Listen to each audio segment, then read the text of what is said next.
اس کے مشتعل کرنے پر بادشاہ سلطنت کے خلاف دعویٰ بول دیا یا اس کے خلاف بغاوت کرنے کی منصوبہ بندی کر لی۔ اب اموکسا شیرو کے انڈر جب یہ تمام قوم مذہب اور مفلسی کے جذبات کو لے کر بادشاہ وقت کے سامنے آئی تو مٹسکرا شگماسے جو ان کا لارڈ تھا اس نے ان کو دبانے کی کوشش کی، لیکن اس قبیلے کے لوگوں نے ایک قلعے پر قبضہ کر لیا جس کا نام تھا ہارا۔ بادشاہ سلطنت تک جب یہ خبر پہنچی تو بادشاہ سلطنت نے 1,20,000 فوجی اس قبیلے کی طرف بھیجے تاکہ اس ریبیلین کو، اس بغاوت کو کچلا جا سکے۔ اس لڑائی میں 30,000 یا 37,000 عیسائیوں کو جان سے مار دیا گیا۔ جو عیسائی بچ گئے ان کو فورسفلی یا طاقت کے زور پر ان کا مذہب تبدیل کرنے کی ترغیب دی گئی۔ اس جنگ میں جو بچ گئے خفیہ طریقے سے عیسائیت کو فالو کرتے تھے۔ جو عیسائیت سے انکار نہیں کرتا تھا اس کو ایگزیکیوٹ کر دیا جاتا تھا، مطلب پھانسی پر لٹکا دیا جاتا تھا۔ تمام جنگ بندی کے بعد جب 30,000 لوگوں کو یا 37,000 لوگوں کو مار دیا گیا تو بادشاہ سلطنت نے حکم دیا کہ وہاں کا جو لارڈ ہے مٹسکرا شگماسے اس کو بھی پھانسی دے دی جائے، اس کی فیملی کو بھی سزا دے دی گئی اور اس کو بھی پھانسی دے دی گئی۔ لیکن اس کے بعد بادشاہ سلطنت نے کچھ پالیسیز متعارف کروا دی، اور وہ پالیسیز یہ تھی کہ جو پرتگالی اور اسپینش وہاں پر کیتھولک مشنریز آتے ہیں ان کا داخلہ مکمل طور پر بند کر دیا جائے گا۔ اور اس نے ایک پالیسی اور بنائی، اس کا نام تھا سکوکو پالیسی یا آئسولیشن پالیسی۔ آئسولیشن پالیسی کے تحت تمام دنیا کے فرقوں کو یا مذاہب کو جاپان کے اندر آنے سے سخت پابندی کے تحت روک دیا گیا۔ کوئی بھی ایسا شخص جاپان کے اندر نہیں آ سکتا تھا جو جاپانیوں کو مذہبی لحاظ سے اکسائے یا بادشاہ سلطنت کے خلاف کرے۔ بادشاہ سلطنت کو ڈچ لوگ، ڈچ کے عیسائی، پروٹیسٹنٹ عیسائی بہت پسند تھے۔ اسی طریقے سے چائنیز کو الاؤ تھا کہ وہ کاروبار کر سکیں۔ یہ دونوں کے دونوں لوگ، دونوں کی دونوں قومیں، مطلب چائنیز اور ڈچ، وہاں کی ناگاساکی بندرگاہ پر اپنا کاروبار کرتی تھی۔ ڈچ بھی کرسچنز تھے لیکن وہ پروٹیسٹنٹ فرقے سے تعلق رکھتے تھے اور وہ کیتھولک مشنریز کے خلاف تھے، اور وہ بادشاہ سلطنت کو کیتھولک مشنریز کے خلاف شکایتیں بھی لگایا کرتے تھے کہ یہ مذہب کی آڑ میں آپ کا پایہ تخت ہلانا چاہتے ہیں یا اس پر قبضہ کرنا چاہتے ہیں یا جاپان کی قوم پر اپنا اثر و رسوخ چھوڑنا چاہتے ہیں۔ 16ویں، 17ویں اور 18ویں صدی میں جس طریقے سے یورپ اور نارتھ امریکہ میں ترقیاتی کام ہو رہے تھے، انوویشن ہو رہی تھی، انڈسٹریلائزیشن ہو رہی تھی، جاپان اس چیز کو حاصل نہیں کر سکا۔ جاپان اپنے دائرہ کار میں اپنی ایک ٹریڈیشنل تجارت کے اندر مگن تھا جس میں لوگ اپنے دن رات کی روزی روٹی محنت کر کے کماتے تھے اور چھوٹے موٹے کام کر کے اپنی تجارت کیا کرتے تھے، لیکن انوویشن اور اس ترقی سے بہت دور تھے جو نارتھ امریکہ اور یورپ کے معاشروں میں ہو رہی تھی۔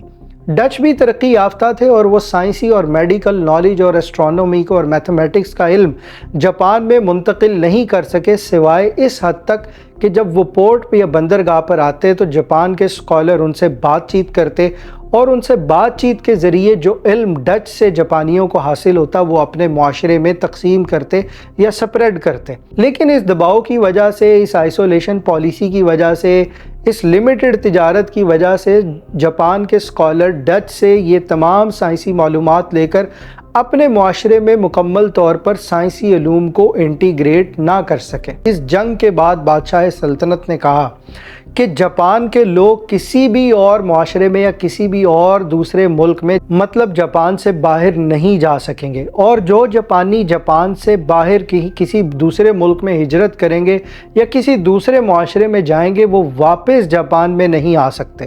اس کا مقصد یہ تھا کہ جاپان کے لوگوں کو دوسرے معاشروں سے، دوسرے ملکوں کے رسم و رواج یا ان کے نالج سے متاثر ہونے سے بچانا۔ لیکن آخر یہ تنگ نظری اور یہ بند دماغی یا کلوز مائنڈ کب تک؟ تو آخر کیا ہوا کہ 1868 میں بکوفو کی سلطنت کا تختہ الٹ دیا گیا۔ ہوا یہ کہ جاپانیوں نے اور بادشاہ نے خود بھی یہ بات محسوس کر لی تھی کہ یورپ اور نارتھ امریکہ میں جو ٹیکنالوجی وائز ترقی ہو رہی ہے وہ اس سے کافی پیچھے تھے۔ لہٰذا کیا ہوا کہ دوسرے قوموں نے اور دوسرے لوگوں نے، یورپ نے جاپان پر اور بادشاہ سلطنت پر پریشر ڈالنا شروع کر دیا کہ ہمارے لیے تجارتی راستے، مطلب جاپان کے تجارتی راستوں کو یا بندرگاہوں کو کھولا جائے۔ اب جو نئی ریاست آئی جاپان میں اس کا نام تھا میجی،